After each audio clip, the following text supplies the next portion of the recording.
Monday, Parshas Lech Lecha, Toshim Pei Beis. We're starting B'Siyata D'Shmaya. We're entering the sugya of Tzadik V'Raloi, which that's a question that the Chovis Alvovis talks about, and many people feel that they're bothered with this question. How could it be that fine people suffer? Why are they going through such pain, hardships? Isn't it supposed to be that people that are doing what Hashem wants, people that are fine people, should be having a beautiful life?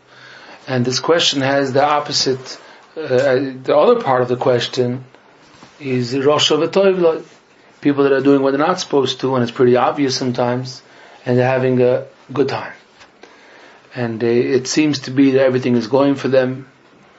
And even though sometimes people could tap you on the shoulder and say, you think that they're having such a good life, they're really miserable.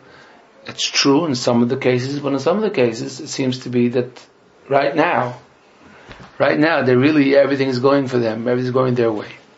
And this is very broad, this topic is broad, and people are really always, sometimes people are only thinking about the question, sometimes people are voice, that means they actually ask the question. Some people are pained with the question, and our Rebbe the Chovis Alvovis discusses the topic in length.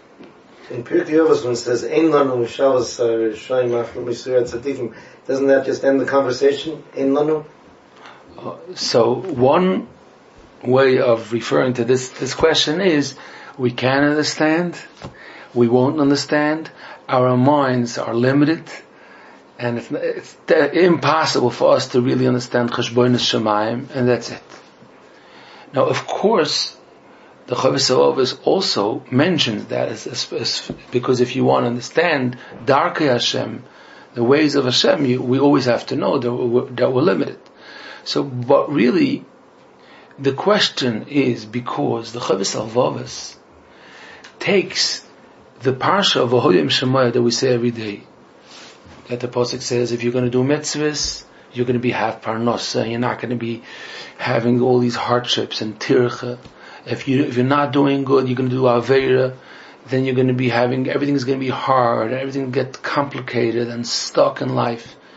The Chovis Alvovis is the one, our Rebbe, he takes those psukim and he puts it down so literal and so, he makes it like, well, of course it's like that. It's so simple. It's in real life. It's not a pasuk that's sometimes you understand it and sometimes not. And listen, we don't know Cheshbonos Shemayim. He doesn't use that term, the Chovis Alvovis. He just explains to the person, take my sefer and live with it. And the atmosphere of someone that learns Chovis Alvovis is, the Chovis Alvovis is talking like, I don't know which shul you daven, but in my shul, of course it's like that. That's how he talks, the Chovis Alvovis. So that's why the Chovis Alvovis can't just say, listen, we can't understand. Because then, let's just start like that. Let's just know that we're supposed to be doing our duty in life. What happens. What do we know?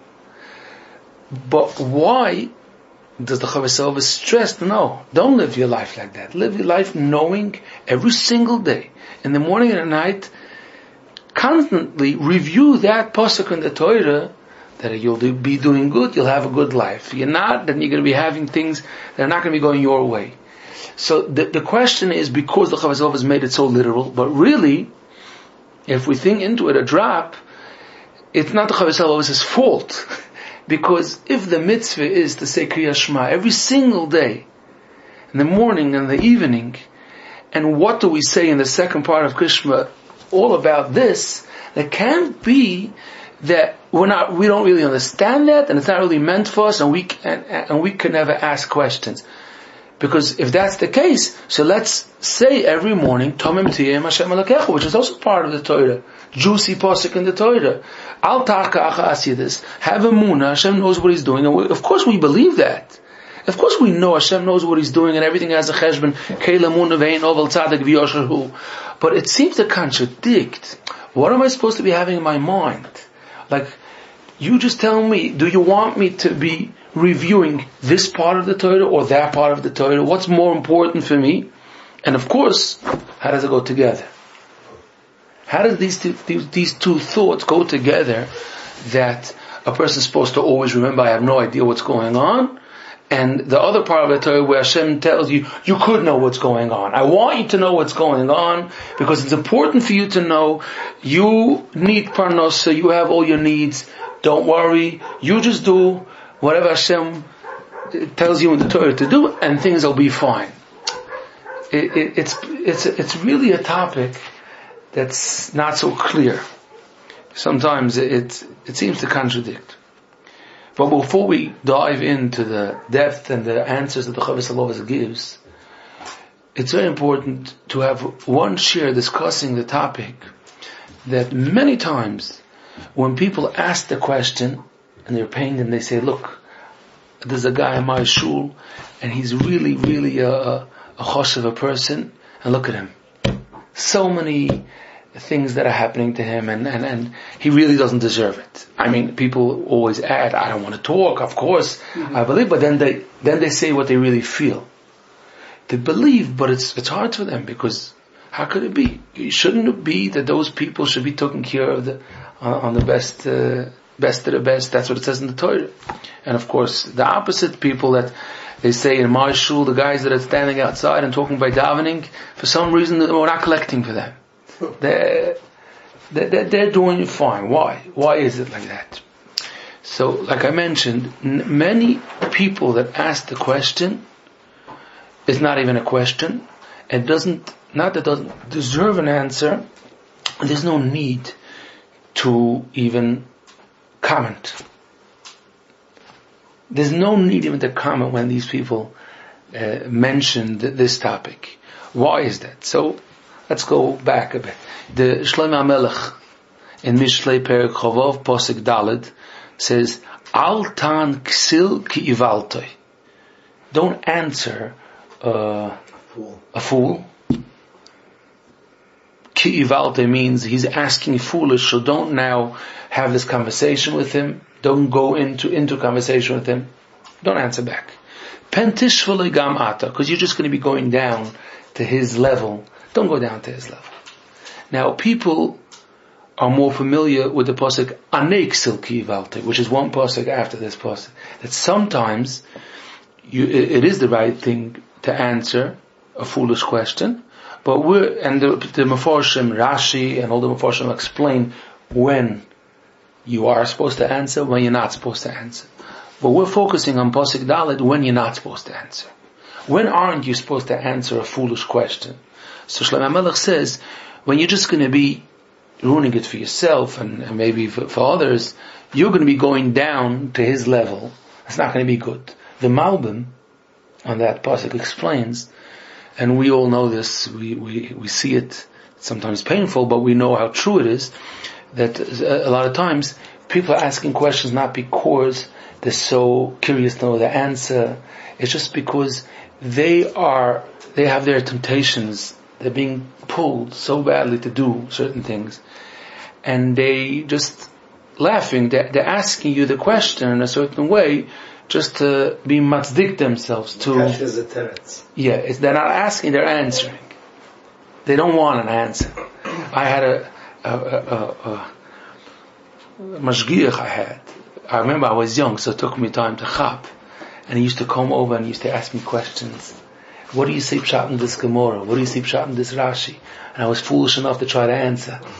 And I saw the guy's like not talking to me. He's not listening to one word I'm saying. Whatever I'm trying, he's not even listening. And when I'm finished talking, he tells me to answer. And I chapped. He never meant to ask me the question. It took me like 20 times to understand that when he comes to ask you a question, don't be stupid and answer. He's not asking you. He has something to say. He feels such he wants to tell you something. A lot of people are like that.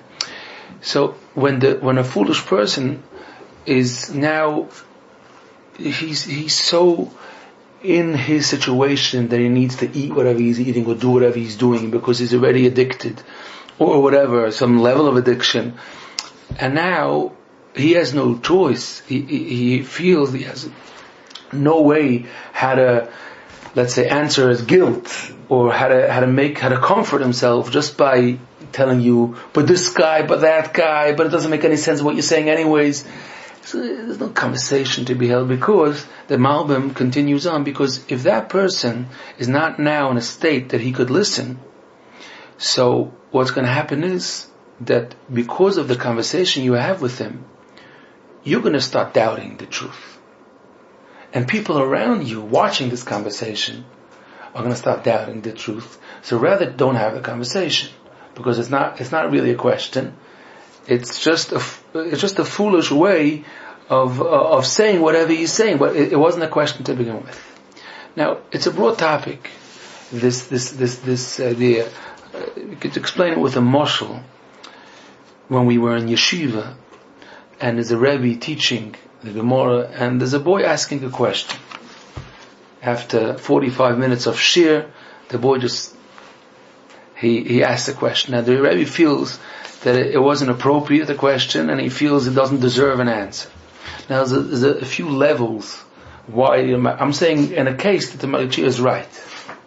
Sometimes the Rebbe should answer him. He doesn't have the answer or whatever. But we're saying the Rebbe is right and he made a conscious decision. I don't feel it's appropriate that I need to answer you and stop whatever I'm teaching because of this question. Let's say the guy came in 25 minutes late and he just didn't hear the whole beginning, and it's just, we spoke about it for 10 minutes. So sometimes you have that the Rebbe wants to punish him for coming in late or what. Sometimes you have the guy's he's missing the basics. So I can't technically start from the beginning with him because he wasn't here. I'm going to start now a half an hour explaining. It's not possible. But sometimes, and this is what we want to get to, sometimes it's not because he's missing the basics. It's just because I could tell on the way he's sitting and the way he's talking that he doesn't have the tools to be able to accept what I'm telling him. So there's no point. There's no point, and he could mean well. A lot of times, the boy is not because the boy is bad. It's just there's absolutely no point, because he doesn't have the tools to understand what I'm going to answer him. So usually, if it's a good Rebbe, so he's focusing and he's trying the whole time. How do I not hurt the child? That's what I'm thinking about. You're not even considering to answer him because you know it's not going to work. But how do I make him feel good? And I say, it's a very good question. Maybe we should talk after the shir. Which that's what we should be doing. That's the right way how to react. But I can't answer him. It's not possible. So it's important to understand that when we read in Mishlei, Al Tank Silki Valtoi, we're not going to bash someone now. And when we discuss by the shir, when we're going to say certain people ask the question why people are suffering, you're not supposed to answer them, it doesn't mean because we want to bash them, because we want to say they're foolish and they don't deserve an answer. No.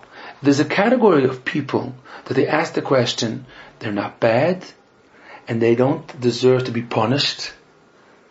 It's not possible to not go into conversation with them because they're missing the basics and they're not in a state of mind that it's possible to have a conversation.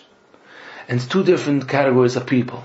Some people are missing basics, and there's a lot of basics to know when you're discussing topics that touch such yesod as roots of emunah. But a lot of people, let's say a person is in great pain because of whatever's going on, then it's not really possible to have the conversation. It's so important to know that. You can't have the conversation now, because when a person is in pain, their mind is semi-closed. It's not possible. You need simcha to be able to have an open mind and to absorb those very subtle thoughts of ideas. It's not easy. You have to be in a special state of mind. There are topics they could only discuss once a year, even for regular people. You have to go out for a Shabbos on a vacation and be in a mood of steiging. You need a few things, the combination of things that happen, that's when you can discuss these topics. Years ago, sometimes I went to such Shabbosim where people want to grow and steig. And the people that run the Shabbos used to say, Shabbos in the morning, after Kiddush, that's the only time you could discuss this topic. Friday night, people just came and they're tired and they're knocked out. You could talk about a lot of different things, but not about this. After the Suda Shabbos, they ate the Shabbos, the Gesuda, whatever they listened. He said, Shabbos morning, give a Kiddush, not the Suda, a good Kiddush. So they're rested, and they're already in the atmosphere of growing, because they were there Friday night and asking questions, and they heard a lot. And they're not hungry, and they're not tired. Now you could discuss certain topics that they're going to be willing to listen. We're all like that all the time. All the time. It shouldn't be taken as an insultment. Altan ksilki ivaltai. Don't take it as in, that's what you're telling me, that I'm a fool? And you're saying it like my old Rosh Hashiva, that when he didn't have what to answer, that's what he said. He said, get into your place. No. Don't take it the wrong way. Reb Shimon Shkop, his yortzeit is one of these days. Tess? This week is his yortzeit. Reb Shimon Shkop has a Sefer Shara Yoshe. And the Hagdom to Shara Yoshe, the introduction to the Sefer, he mentions this beautiful idea. The Gemara says in Masechtas Baba Kama, in the middle of a sugya of Zen Hen, of Zelachosas, the Gemara says that Rami Mochama asked Rav Chizda, what would be the case if someone has to pay damage, if someone is having a no from somebody else? And he told him, I hear your question. I'm going to the Merchotz bathhouse. I'm going to the Merchotz. If you're like my Gaba and you're going to take my clothing and help me, then I'll tell you the answer. So he writes to Reb Shimon Shkop, what kind of business is that? When you teach Torah, you're supposed to be teaching it for free. It's a halacha. You can't say, if you give me $10, I'll give you the answer. It doesn't work like that. Halacha, they can how to do that. So Reb Shimon Shkop explains such a beautiful idea. He says, he realized that the question he's asking needs a deep answer. Now this answer, he felt that the Talmud has to be nichna, has to really, really believe the Rebbe and trust and put all his mind there to get it, the answer. And when a person asks a question, he feels my question is a good question. Sometimes people, they don't let themselves just get pushed around. They answer back. So he told them, I can't answer you right now. You have to be in the right state of mind. Come, do this act. If you act like that, you do that, and you become my Talmud, then I feel like, then I'll be able to tell you the answer. And that's the hemshach of the Gemara. He did it, then he answered them. The Gemara says what the answer was. But we are all like that, especially when it comes to topics which we find ourselves offended. Everyone. Because every person tries to hopes that they're a good man. I'm trying to be good. And then, when something happens, all of a sudden, it should only be good for Yidden, but all of a sudden a person gets surprised. So the instinct is, why do I deserve this? Why did I deserve this? Was I so bad? Why did Hashem do that to me? And that question is a question usually asked when a person is not in the right state of mind. It's like saying it's nobody's fault. It's just that's the fact. When the person is pained by the question, when it's by themselves, something happened by surprise. Wow, they didn't expect it. They can't believe such a thing happened to them. Do I really deserve that? You're not in the right state of mind. Don't even have a conversation now. Let's not learn the topic when you're now. We'll see. It's like the Gemara says in Masechtas Yuma, you're not allowed to ask a person for mechila. He should be moichel you. Please, when the person is still upset, you have to wait. When a person is now in the right state of mind, now you could ask him, I'm so sorry, I really hope you forgive me. Don't ask him to forgive you when he's not in the right state of mind, because he can't now forgive you. We have to understand that when a person is saying, when a person is asking that question, then it's not a time to have the conversation, not with yourself, not with others, not by hearing a lecture about it. It's not the time now. For nobody. And every person has a situation of sksil in different moments. And it can take time. It can take time. More than that. Some people, and again, when I say some people, I mean to say in a certain sense, sometimes all of us. We totally don't have the concept that's needed to understand the answers, to understand the basics of how this conversation of people suffering. To give an example, sometimes a shadchan calls a person and brings a hatzah on the table for a shidduch. He says, I have a good boy, a gewaldige bocher, and he learns and he's serious, and I really think I could be a perfect match for your daughter. He says, okay, I'll look into it. Now, this person that's looking into it is an older person, very deep, and he did a lot of shidduchim already. And he happens to know what he's looking for. He has sensitivities in Yerusha Shamayim. He knows what he's looking for, and he does his research, and he feels it's not for his house. He feels not for him. Very good boy. He really heard good things about the boy. But it's not good for him. And the real reason behind that is that he wasn't satisfied with the Yerusha Shamayim of the boy, with different measures, different way how he measures it. How the boy davens, whatever. He did his research away. He didn't even discuss it, to go. He knows what he wants, and he tells the shadchan, I heard beautiful regards about the boy, but I don't think it's going to work for me. That's, and sometimes you go around, you beat around the bush even more, you say, I don't know if I'm listening yet, all kinds around. Now, if the shadchan pushes and says, he's a really good boy, I really think you should give it a second chance. Why? Tell me why. It could be practical, why not to go into conversation, but it could also be that he's never going to get it, this shadchan, because he never experienced this level of Yerusha Shamayim b'chlal. I don't even have, not because I don't want to get into conversation, because I don't want he should push me, it's because there's no way he could understand this at all. So how could I have this conversation with him? Now, in the topic of like we're discussing, it's supposed to be tzaddik v'toiv loy, and sometimes we find that there are people suffering and everything. There's a lot of times that we're not capable, not because we're in a bad mood, not because we're in pain that we can't understand the answer. It's just because, and this is a deep yesod, you have to understand it. In order for a person to be able to feel the conversation that Hashem is having with him, which that's really the topic of Tzaddik V'Ralei and the deeper understanding. Maybe I should first explain that, then we'll go to the end of that sentence. We have to understand like this.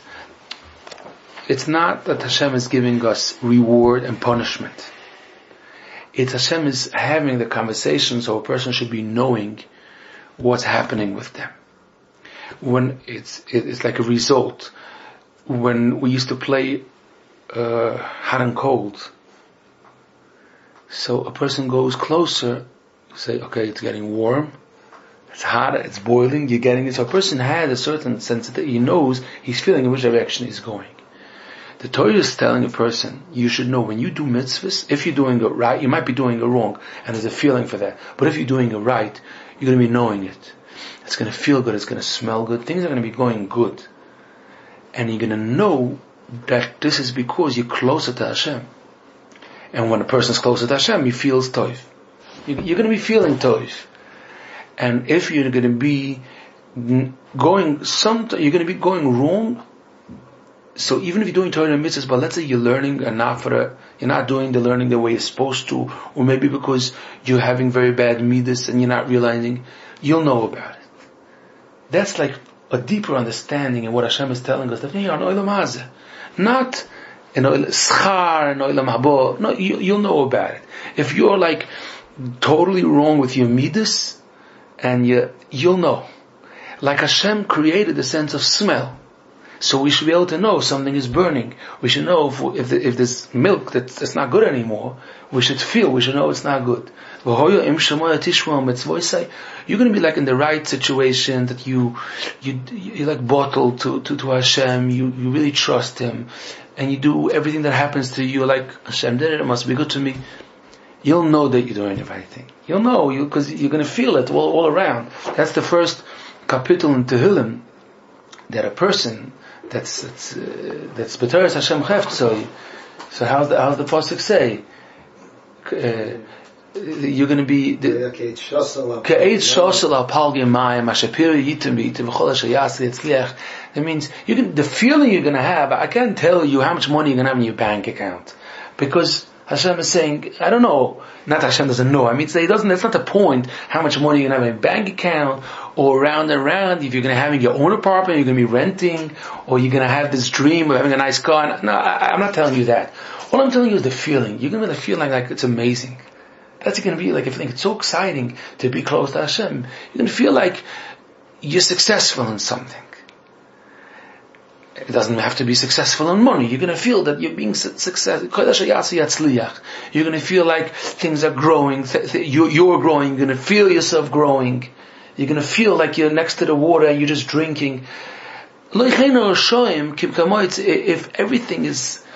you're far from Hashem, you're going to be knowing you're far from Hashem.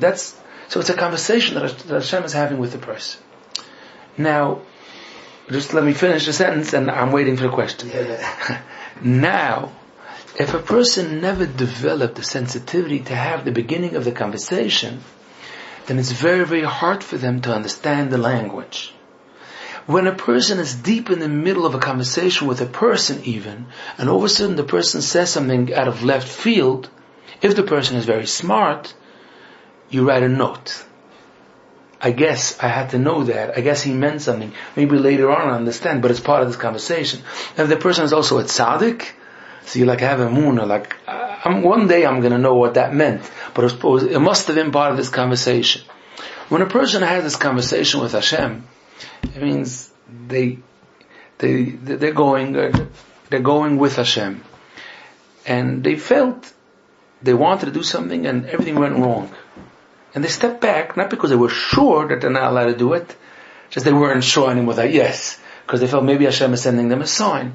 And they're having that type of life, that they're really davening every day, I want to do what you want to do, Hashem. And they do a lot of things they want to do, just don't do because it's not the right thing, and slowly.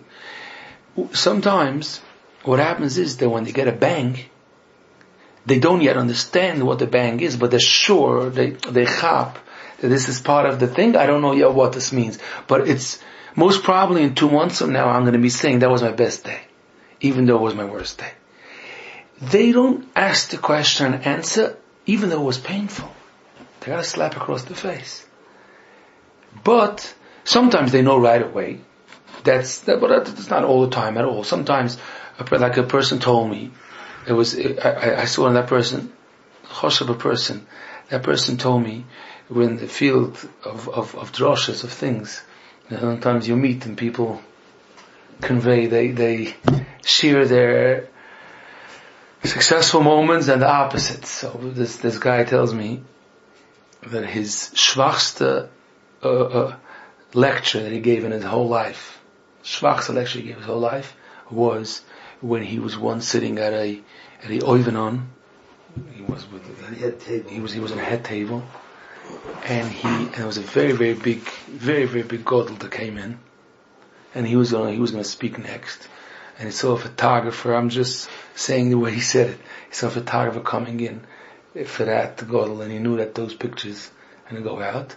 I don't know how he had the strength to tell me the story, but he must have done a lot of tshuva since. So he told me he moved over. He moved over. The God was sitting here, he moved over. He didn't mind that people should see that this is the head table. And then he gave a lecture. He told me, bad is an understatement. It was, and he got the message. I got the message, I understood what conversation that Hashem is having with him. Like, come on. You're that low, come on. It's not for you. But it doesn't happen, of course, all the time that it's so clear and it's so. But when a person develops the sensitivity to start seeing things, he knows that a lot of things that he's doing is maybe not right to do at all, like certain things that people say. he knows that certain things maybe is not good for me, even though it's not right and wrong, it's not a good thing for me, and he's always like careful. So he's not OCD, like everything, but he's like, he knows Hashem is with him. And I need to ask permission, everything that I do. And if I doubt that maybe I don't have permission, then I don't do. So when things go wrong, he thinks like, well, he gets himself to live that type of life. It went wrong. I don't know if it went wrong. I don't know. But sometimes I'll figure it out. And I wasn't supposed to do that. It's so simple. Sometimes I won't figure it out. But they start developing that type of life, that they know that Hashem told us to speak to Hashem, and Hashem also answers back in a sense that why were you're trying to call someone, so a lot of times for help, and that person doesn't have time for you, and you're getting upset, and maybe figure out that the right thing was to take it to him. Yesterday, just last night, person that's now very, very tight in money, and he's asking he asked someone, he's trying to get through to someone so badly, just to vent, just to say he's going through such hard times, and maybe you could get me a connection with somebody. I'm not asking you for money, but maybe you know someone. And he told me that person told him, I'll tell you the truth, I don't have now the time, or I can't concentrate right now. Well, I don't know, we'll see a different time. And he put the phone down and he was thinking to himself, why did I turn to him? Why didn't I feel close enough to Hashem to discuss it with Hashem? To have a conversation. The Ramchal, the author of Mesilas Yesharim, the Ramchal says, a person is supposed to daven to Hashem, kedaber ish el re'ehu. It's such an important factor. We know Hashem is also Malkeini, the Almighty, infinite. We know everything, but also, being that Hashem is not limited in any way, so it's also kedaber ish el re'ehu. We once mentioned that Reb Shimshon Pinkus said that what is a better vehicle to go around with? A truck, a trailer truck, or a motorcycle? He said it depends. It depends. He said if you wanna move your whole house and you wanna bring who knows what, a table and chairs and refrigerator and ovens, then you want a truck. If you want to just get around in Meir Shorim and all the little streets there, then you might want to be going with a motorcycle. But you can have a motorcycle that's a truck. Even with all technology, as of right now, we don't have that. You got to pick and choose. He was trying to bring out with Hashem. A person is supposed to understand. When we say Hashem is not limited, it means we can't grasp, but also that it comes down to our level. It's both. That's part of being unlimited. It's part of being infinite, that we have it's not limited in any way. Now, when a person would get themselves to have these conversations, so that what happens is that a person develops we get to know each other. Not a person gets to know Hashem, but he starts understanding the way Hashem works with him. A little bit even a little bit, because Hashem wants to have that relationship with the person of back and forth. Hashem wants that. That's Hashem is telling us, you'll do this, I'll do this. Hashem wants to have that relationship. Now, it's a relationship that Yetzer Hara fights constantly. We shouldn't have that relationship, because it's a very big shmir on a person.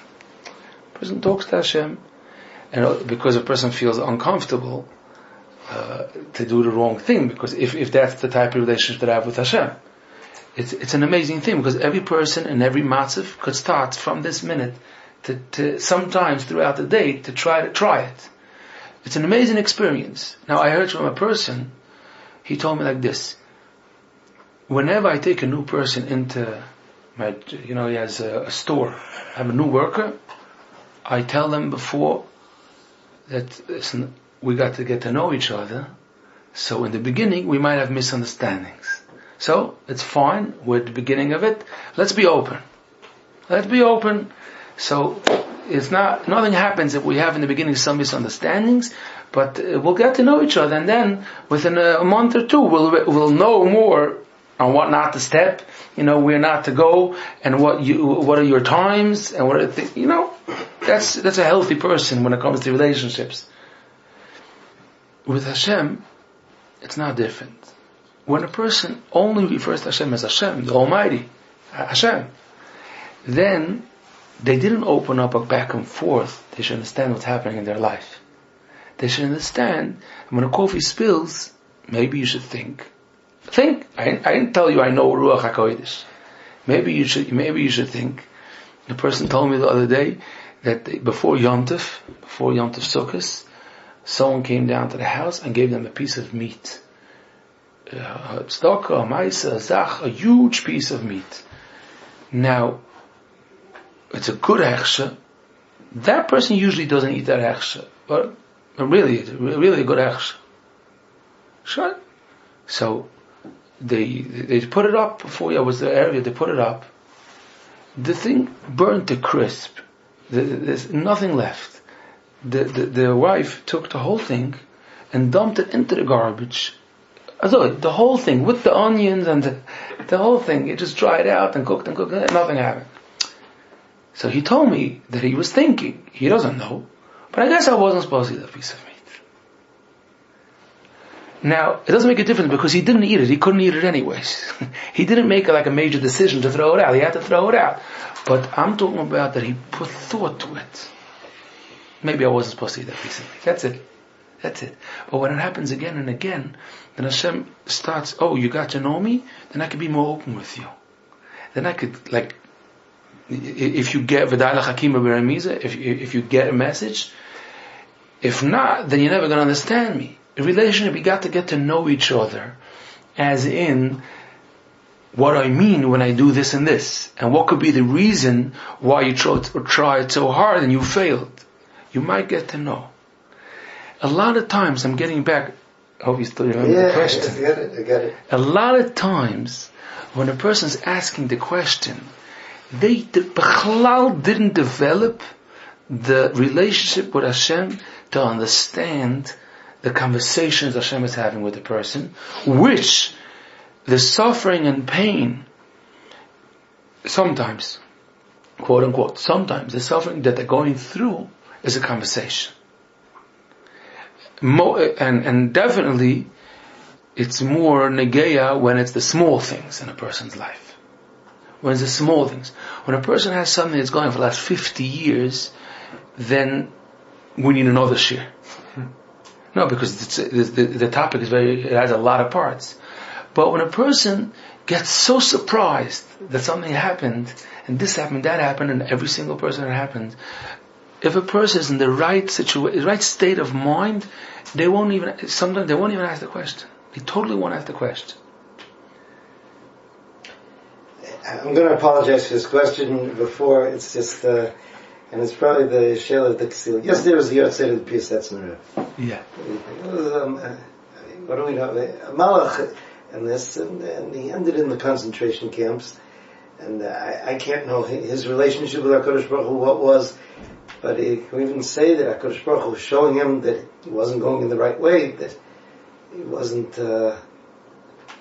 The asking the question about the tzaddik v'ralai on tzaddikim that are known, very, very big tzaddikim, especially if we refer to the Holocaust, that opens up a whole new topic, but it does get covered with the answers of the Chavis Al-Babas in the end. All I'm going to say about it right now is that today's shir, we're just saying that we can minimize the questions of tzaddik v'ralai between us regular people with 60-70% and more.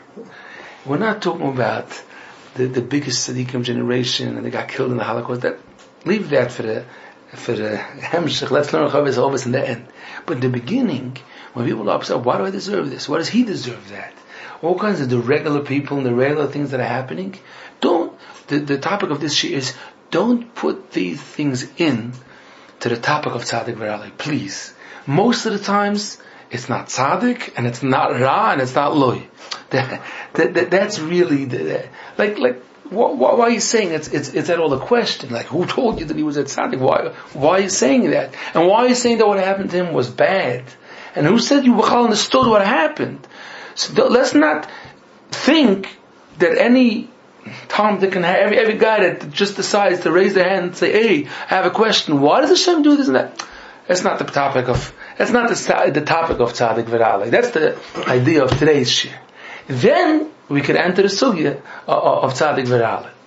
Now, in a more practical sense, to understand, when does a person come into a matzav that he's slowly building his sensitivity that he shouldn't have these questions?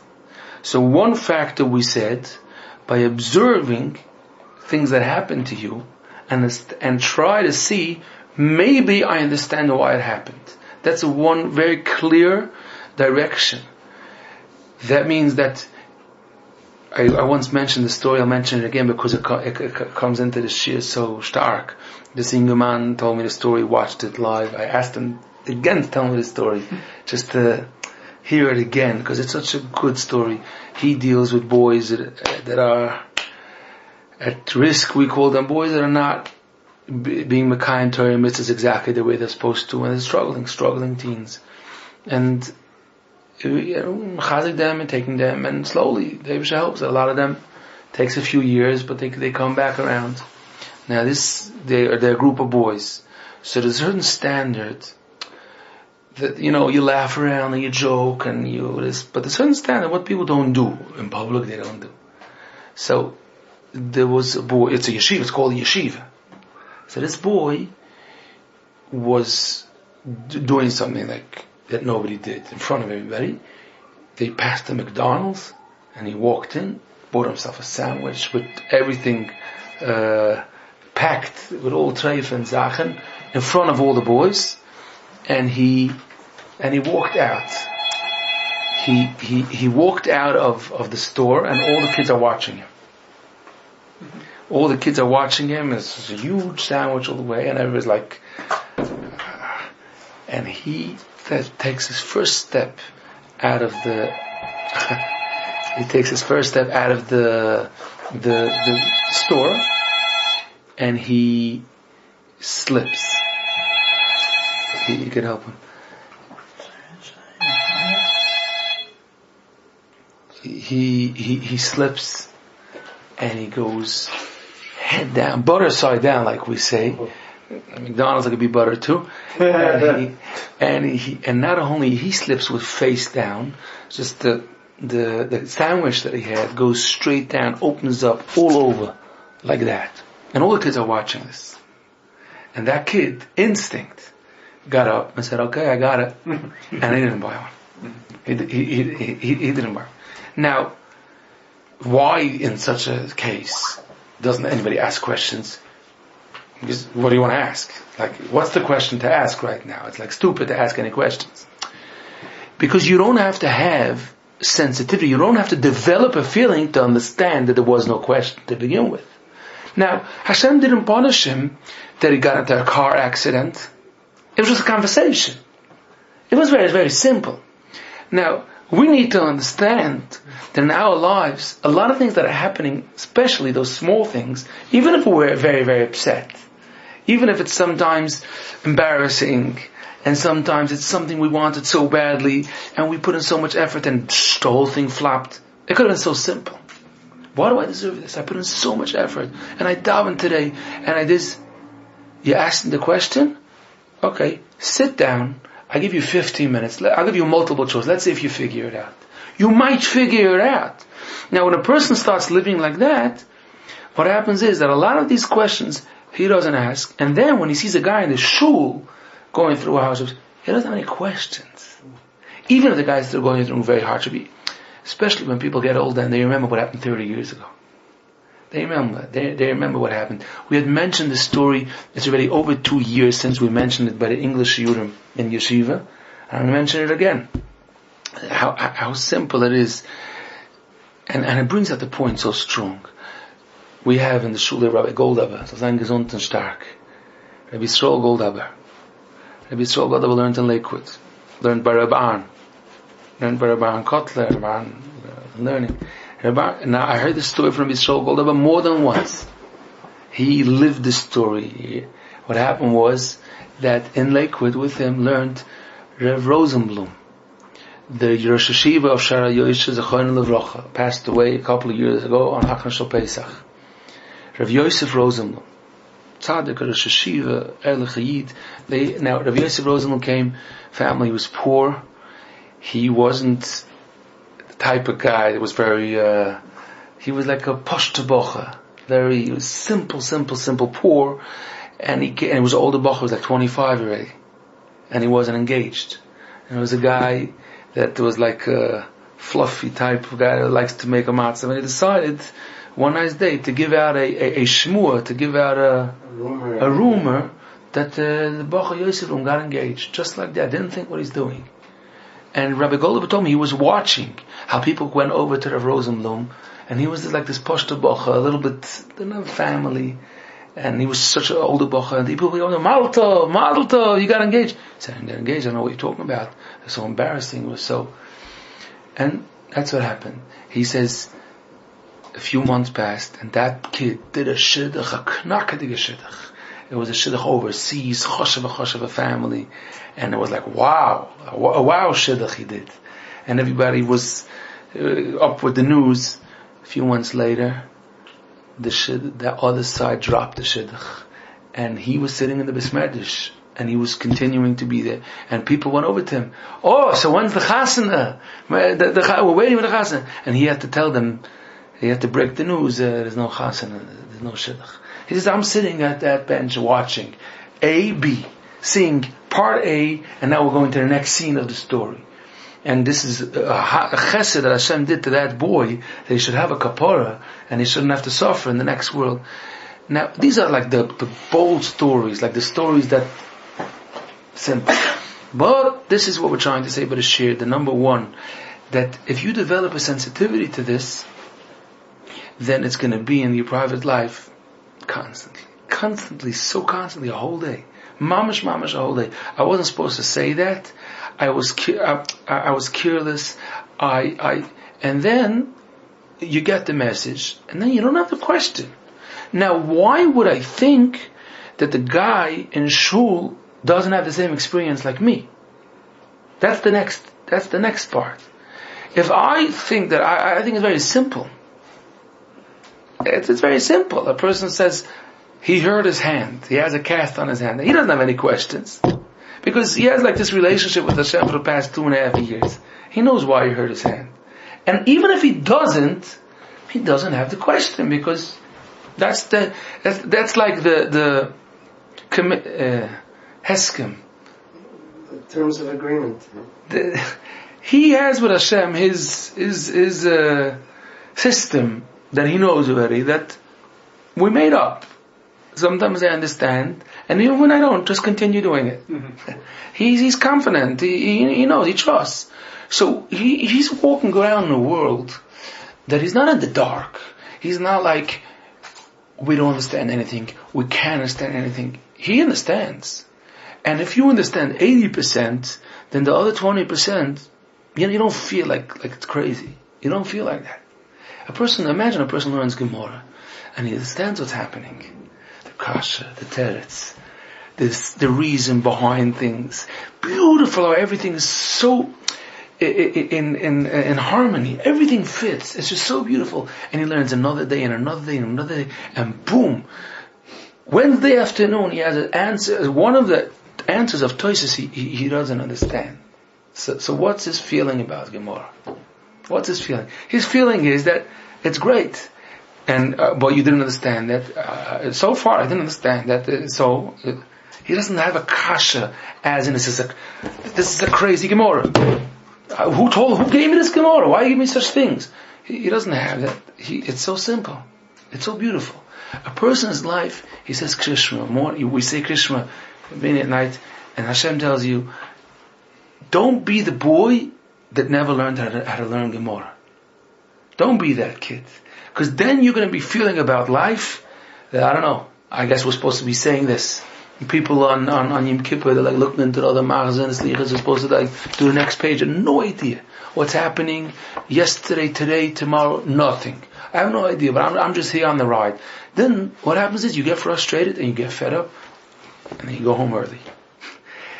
that's the first idea in Tzaddik V'Ra'aloi. Don't be like that. Don't ask these questions when it's not a question. I remember till today when I was a little boy.